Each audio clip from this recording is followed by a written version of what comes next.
Buenos días, profesor. El grupo A, integrado por Carlos Duarte, Mariana Manjarres y Rodrigo Alarcón. A continuación explicaremos nuestra quinta actividad en la asignatura Revisoría Fiscal, consistente en la manera lógica, sistemática y ordenada de cada una de las etapas que se deben tener en cuenta en la parte o en el desarrollo de una auditoría, de acuerdo a los estándares internacionales y profesionales establecidos en la NIA. Por lo tanto, es necesario hablar de normas nacionales de auditoría. En la práctica, la auditoría se divide en tres fases, que es la planeación, la ejecución y el informe. Continuando con el tema sobre el conocimiento del cliente, tenemos que para realizar una buena auditoría se debe tener un amplio conocimiento sobre la industria, las actitudes y organización del cliente y desde luego los factores ambientales, operativos y organizativos. De este conocimiento depende la planeación del trabajo y por otra parte el auditor debe identificar los eventos, transacciones y prácticas que pueden tener un efecto sobre los estados financieros.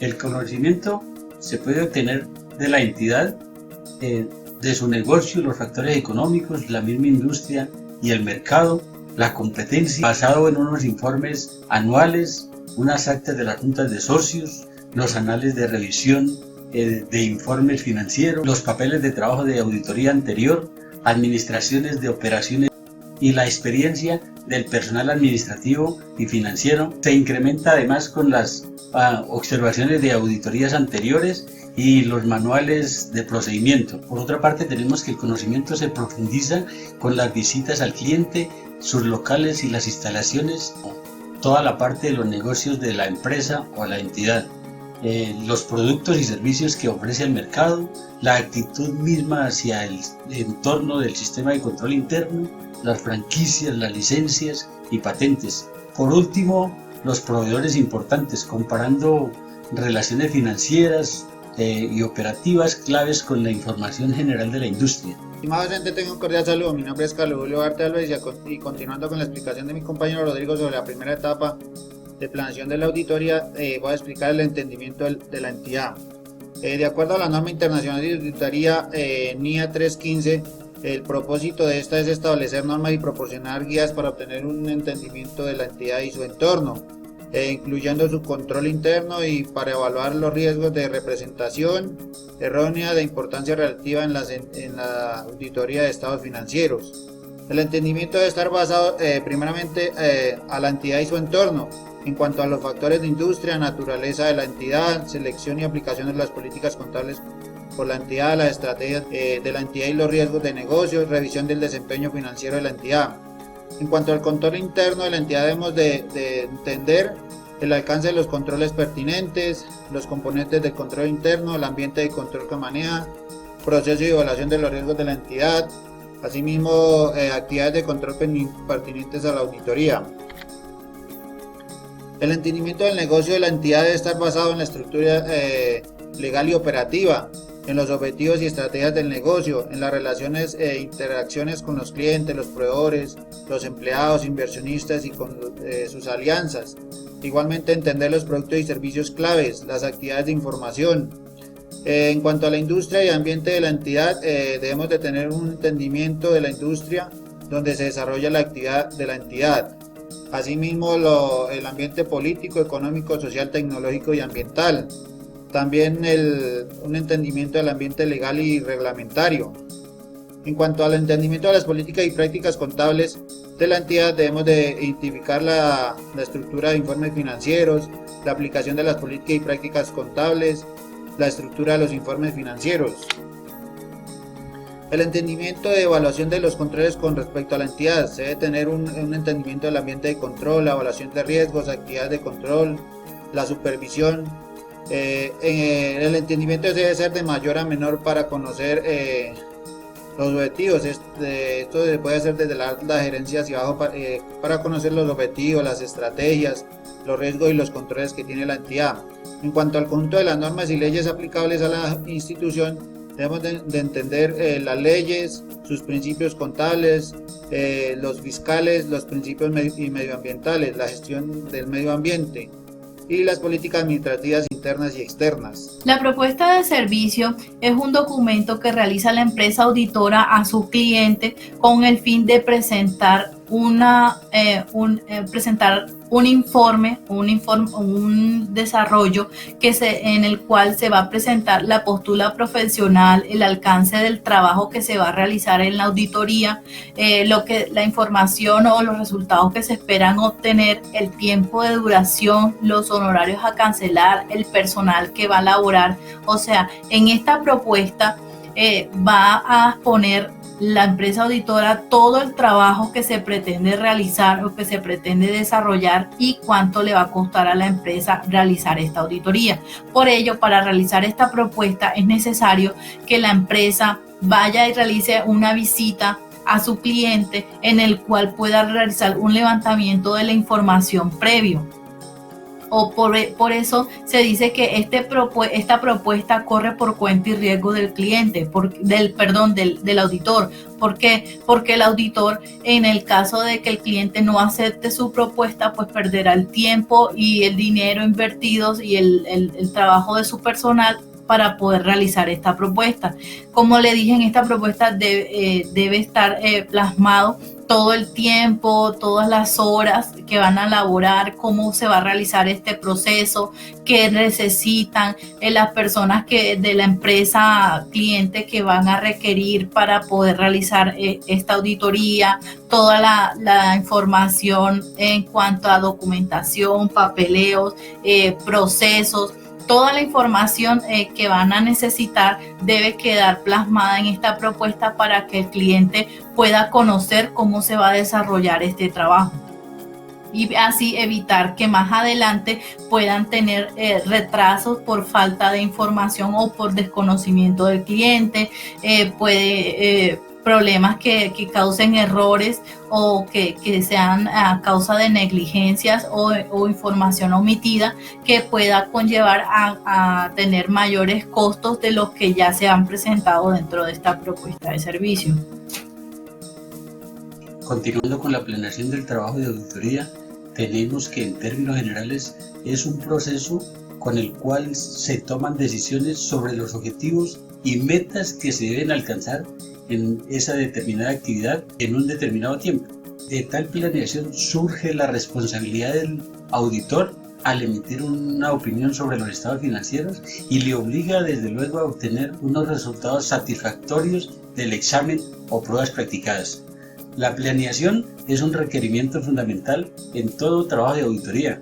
Los auditores internos deben elaborar y registrar concienzudamente cada trabajo y que van a incluir en el plan y desde luego trazar unos alcances, unos objetivos y el plazo y asignación de los recursos.